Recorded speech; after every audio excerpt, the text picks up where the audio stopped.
เกตได้นะครับว่าเวลาเราเข้าเกียร์เดินหน้าเนี่ยมันเร่งไม่ค่อยออกนะครับหรือว่าออกแบบอืดๆนะครับบางครั้งเนี่ยต้องรอไปประมาณ10วินาทีถึง20วินาทีนะครับหรือว่ามากกว่านั้นนะอาจจะเป็น1นาที2นาทีด้วย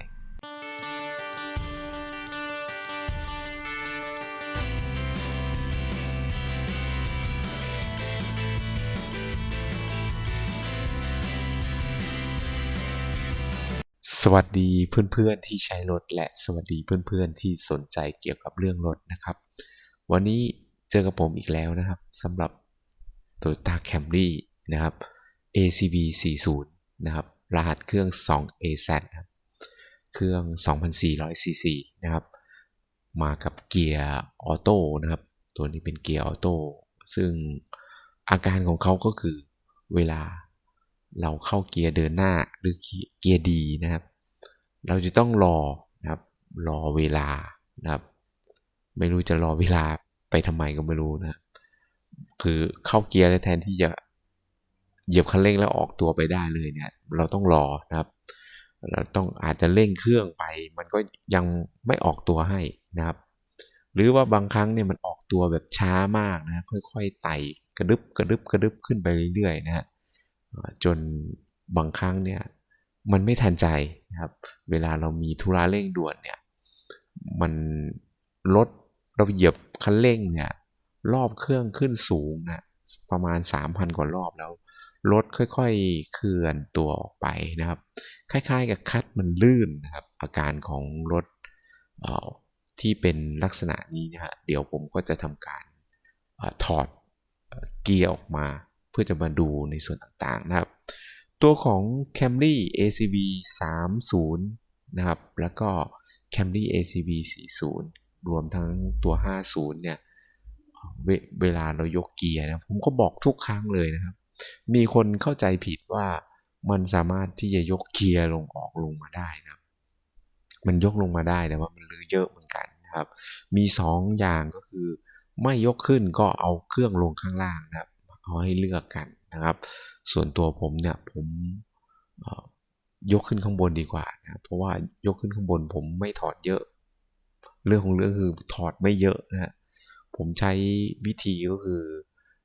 ถอดน้อยชิ้นที่สุดเท่าที่จะทำได้นะครับแต่ว่ารถคันนี้มีแก๊ส LPG ด้วยนะครับ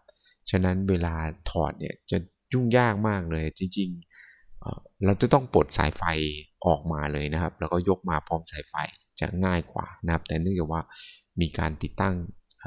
เชื้อเพลิง LPG นะฮะแล้วก็ไม่มีการบายพาสของสายไฟแก๊สนะครับฉะนั้นมันจึงเสียเวลาในการรื้อเอาสายไฟออกมาก่อนนะครับเพื่อจะเอาเครื่องขึ้นตามมาทีหลังนะครับไม่เหมือนกับตอนถ้าเป็นรถน้ำมันล้วนๆนะครับเราสามารถที่จะยกทั้งเครื่องทั้งเกียร์ทั้งสายไฟขึ้นมาเลยนะครับแต่พอมันเป็นรถที่มีแก๊สเนี่ยช่างบางคนเนี่ยก็ไปตัดต่อตรงใกล้ๆกับกล่อง ECU นะครับหรือช่างบางคนเขาก็ทำตัวบายพาสไว้ให้ก็คือสามารถที่จะถอดตัวบายพาสออกแล้วก็ยกสายไฟของน้ำมันนี่ขึ้นไปได้เลยนะครับแต่นี่เขาต่อแบบไม่ให้ทำบายพาสไม่ให้อะไรเลยนะถ้าบางครั้งเราอยากจะถอดแบบยกสายไฟเราต้องตัดสายไฟที่เขาจ้ำเข้าไปในชุดหัวฉีดของน้ำมันนะครับซึ่งมันก็จะสร้างงานขึ้นไปอีกนะครับเผลอๆเนี่ยมันจะเสียเวลาขึ้นไปอีกนะฉะนั้นก็ลื้อเอา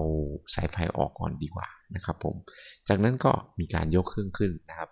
เพื่อจะทำการง่ายต่อการรื้อเอาเกียร์ออกมาเพื่อจะทำการเซอร์วิสนะครับผม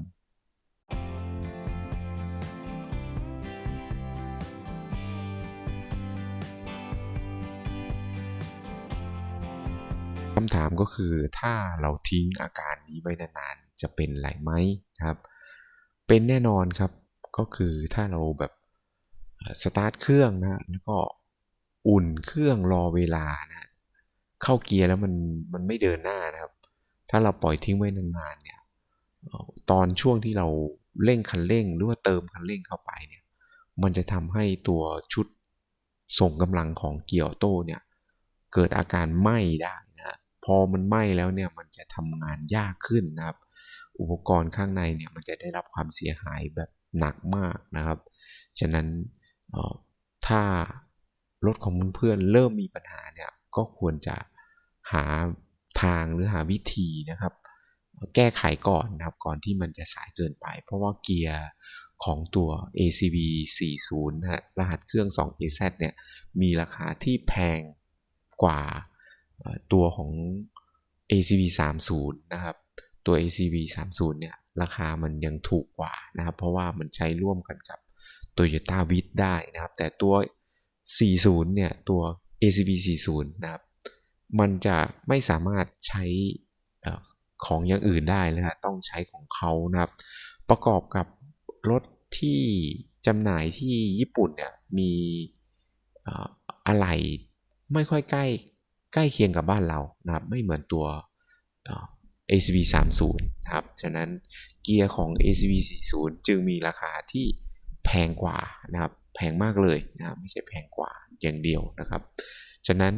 ถ้ารถของเพื่อนๆเริ่มมีปัญหาเกี่ยวกับระบบส่งกำลังนะครับอันดับแรกเลยนะครับอันดับแรกที่จะต้องทำนะครับในกรณีที่เราเข้าเกียร์ดีแล้วรถเนี่ยมันเคลื่อนตัวช้านะครับมันเคลื่อนตัวช้าออกตัวช้านะครับคือเราต้องเติมคันเร่งหรือว่าเหยียบคันเร่งเข้าไปเนี่ยรถมันค่อยๆคลานออกไปนะครับมันไม่ทันใจคือเวลาเราใส่เกียร์ดีแล้วเราเหยียบคันเร่งเนี่ยรถมันควรจะพุ่งหรือทะยานออกไปทันทีเลยนะครับมันจะไม่ต้องรอรอบอะไรมากมายนะครับนั่นคือลักษณะที่เกียร์ที่มันดีใช้งานได้นะครับถ้ารถเพื่อนๆมีอาการที่มันอืดแล้วมันไม่ค่อยทะยานออกตัวไปเนี่ยหนึ่งละมันกินน้ำมันเชื้อเพลิงนะครับสองมันจะทำให้อุปกรณ์ภายในเนี่ยของเกียร์เนี่ยได้รับความเสียหายนะครับสิ่งแรกที่เพื่อนๆจะต้องทำก่อนก็คือรีบเปลี่ยนถ่ายน้ำมันเกียร์ก่อนอันดับแรกนะครับเพื่อจะดูซิว่านานขนาดไหนที่เราไม่ได้ถ่ายน้ำมันเกียร์นะครับอันดับ2นะครับถ้าเป็นไปได้ก็ควรจะเปลี่ยนไส้กรองเกียร์นะครับอันนี้ก็สำคัญนะครับอันนี้สำคัญเลยนะเมื่อทำทั้ง2อย่างแล้วมันยังไม่ดีขึ้นก็ต้องถึงข่าวที่ต้องรื้อเอาเกียร์ออกมานี่คือเกียร์นะครับเกียร์ของตัว ACV 40นะครับตัว ACV 40กับ30เนี่ยจะแตกต่างกันนะครับหลายอย่างเลยนะครับไม่ว่าจะเป็นตัวของในส่วนของตัวของลูกสูบเกียร์ตัวของผ้าคัดเกียร์แล้วก็ตัวของน็อตรอบหัวหมูเกียร์นะฮะเรารีวิวละเอียดยิบเลยนะน็อตรอบหัวหมูเกียร์ของ ACV 30นะครับจะมีเบอร์12นะครับรอบเลยนะฮะแต่ในตัวของ ACV 40ครับจะมีตัวเบอร์10นะครับเข้าไปผสม2ตัวนะครับนอกนั้นก็ตัวเป็นเบอร์12นะครับฉะนั้นวิธีดูเกียร์ก็ดูง่ายๆนะครับก็คือดูน็อตรอบของเกียร์เลยนะฮะอันนี้คือเทคนิคในการดูนะครับส่วนในตัวของลูกสูบนะลูกสูบตัวลูกสูบเกียร์เนี่ยมันก็จะมีแตกต่างกันนะครับมันจะไม่เหมือนกันนะครับเดี๋ยวเราจะไปว่ากันอีกเรื่องหนึ่งนะครับเดี๋ยวตอนที่ผมผ่าเกียร์ออกมาให้ดูกันนะครับผม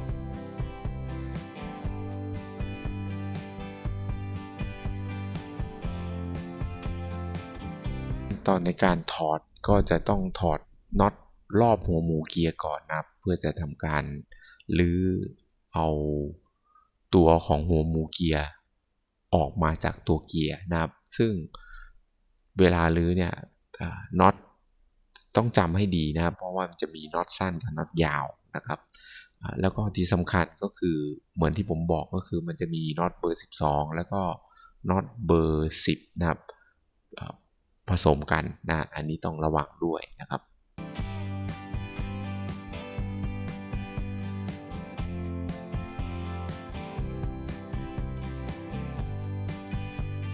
ปัญหาหนึ่งของเกียร์รถขนาดใหญ่นี่ครับเมื่อมีปัญหาแบบเราเข้าเกียร์ดีนะครับ แล้วรถไม่เคลื่อนตัวหรือไม่ขยับตัวเนี่ย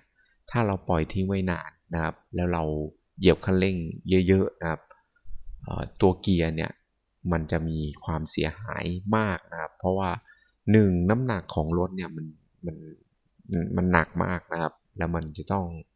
เอ่อขับขับเคลื่อนรถออกตัวไปเนี่ย